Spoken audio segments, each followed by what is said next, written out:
नमस्कार, मैं हूं आशुतोष और आप देख रहे हैं एमपी तक। मीनाक्षी नटराजन का राज्यसभा नामांकन रद्द होने के बाद से पूरे देश में सियासत जोरों पर है।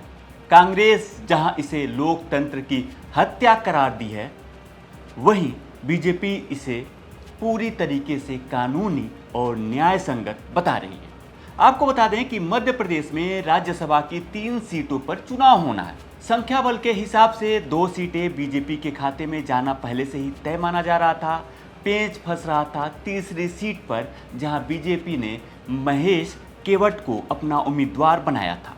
तीसरी सीट पर महेश केवट और कांग्रेस की मीनाक्षी नटराजन के बीच मुकाबला था।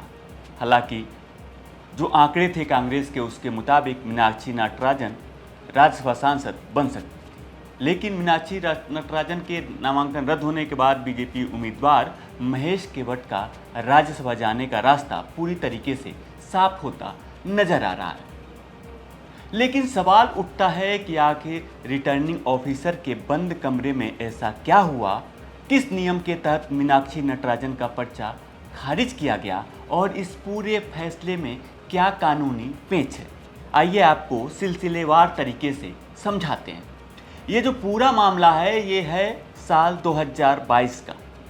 ये एक शिकायत से जुड़ा हुआ मामला है। शिकायत में कांग्रेस नेता शिवा कुमार रेड्डी पर छेड़छाड़ और धमकी देने के गंभीर आरोप लगे थे। गौर करने वाली बात यह है कि इस मामले में मीनाक्षी नटराजन किसी एफआईआर में आरोपी नहीं है, लेकिन शिकायतकर्ता महिला का दावा है कि उसने इस मामले की शिकायत पार्टी स्तर पर मीनाक्षी नटराजन को भी की थी, जिस पर कोई कार्रवाई नहीं हुई।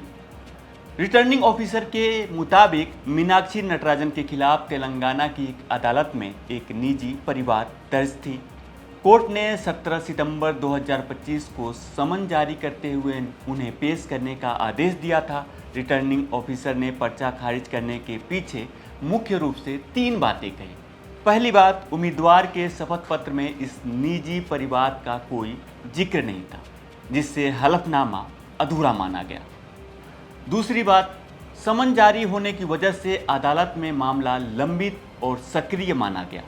वहीं तीसरी बात, समन के जवाब में पक्ष रखने जाने से यह साफ होता है कि मीनाक्षी नटराजन को इस मामले की पूरी जानकारी थी। इसके बाद से रिटर्निंग ऑफिसर ने अंतिम फैसला सुनाया। रिटर्निंग ऑफिसर के आदेश में ये कहा गया कि अधूरा शपथ पत्र फॉर्म 26 जमा किया गया और अहम जानकारी छिपाई गई। इसलिए इलेक्शन हैंडबुक के अध्याय 6 के पॉइंट 10/13 के तहत मीनाक्षी नटराजन का नामांकन रद्द किया गया। एक तरफ जहां चुनाव आयोग ने इसे नियमों के तहत लिया गया फैसला बताया, वहीं दूसरी तरफ विशेषज्ञों की राय अलग है। विधानसभा के पूर्व प्रमुख सचिव भगवान देव इसरानी ने दैनिक भास्कर को दिए इंटरव्यू में दावा किया कि नामांकन रद्द करने का यह फैसला नियमों के मुताबिक पूरी तरीके से सही नहीं ठहराया जा सकता। उन्होंने हैंडबुक के आधार पर 3 बड़े कानूनी पेचों को रेखांकित किया। पहला पेच, हैंडबुक के पॉइंट 10/13 के मुताबिक नामांकन सीधे खारिज करने से पहले उम्मीदवार को गलती सुधारने का एक मौका दिया जाना चाहिए, जो कि मीनाक्षी नटराजन को नहीं दिया गया। दूसरा पेज, हैंडबुक का पॉइंट 10/12 कहता है कि केवल गलत, अधूरी या विरोधाभासी जानकारी वाले हलफनामे के आधार पर सीधे नामांकन खारिज नहीं किया जाना चाहिए। जबकि वहीं तीसरा पेज के मुताबिक लोक प्रतिनिधित्व अधिनियम के तहत अयोग्यता तभी प्रभावी होती है जब कोर्ट किसी को दोषी ठहराकर सजा सुनाए। महज केस दर्ज होने या समन जारी होने से कोई उम्मीदवार अयोग्य नहीं हो जाता। इस पूरे मामले में दोनों दलों की ओर से तीखी प्रतिक्रियाएं आई हैं। दोनों दल एक दूसरे को गलत ठहरा रहे हैं और खुद को सही बता रहे हैं। कांग्रेस पार्टी ने निर्णय लिया है कि देश की कांग्रेस आज निर्वाचन आयोग में गई थी, हम सुप्रीम कोर्ट भी जाएंगे। साथ ही साथ मध्य प्रदेश कांग्रेस कमेटी ने निर्णय लिया है कि हम पूरे प्रदेश में जन जागरण करेंगे। हम ग्राम पंचायत से लेके वार्डों तक इस पूरे घटनाक्रम को लेके जाएंगे, जो डाका डला सीट का जो वोट चोरी हो रही है।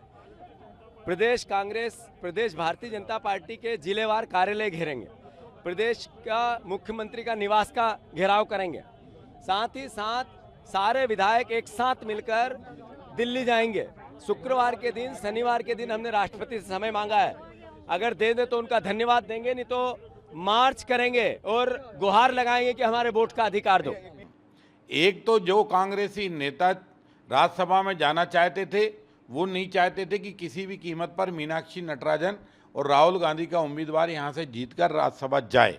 दूसरे कांग्रेस में इस बात को लेकर फूट हो गई थी कि दो धड़े में कांग्रेस बट गई थी और एक धड़क मीनाक्षी नटराजन को वोट नहीं देना चाहता था, तो कांग्रेस में टूटन भी होने वाली थी, कांग्रेस दो फाड़ों में बंटने वाली थी।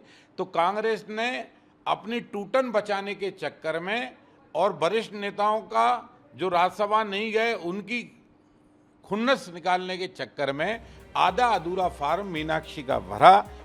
जाहिर है इस फैसले ने मध्य प्रदेश की सियासी तपिश को और बढ़ा दिया है। क्या कांग्रेस इस मामले को लेकर के कोर्ट का दरवाजा खटखटाएगी? क्या इस फैसले पर आगे चलकर कोई कानूनी रोक लगेगी? यह देखना बेहद दिलचस्प होगा। तो कैसी लगी आपको यह खबर? कमेंट में हमें जरूर बताएं और मध्य प्रदेश से जुड़ी तमाम बड़ी खबरें देखने के लिए देखते रहें MP तक।